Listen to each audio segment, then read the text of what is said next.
अस्सलामुअलैकुम वरहमतुल्लाहि वबरकातुहू। रमज़ान शरीफ में अहबाब के सवालात का सिलसिला जारी है और रोज़े की हालत में इशराक के बाद वीडियो बनाने का मज़ा ही कुछ और है।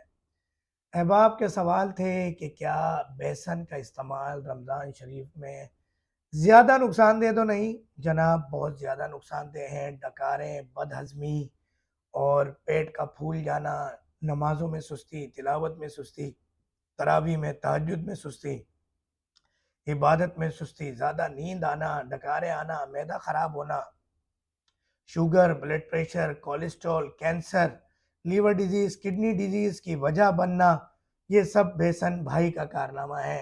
तो जिस तरह शैतान बंद हो जाता है, बेसन को भी आप बंद कर दीजिए रमज़ान शरीफ में।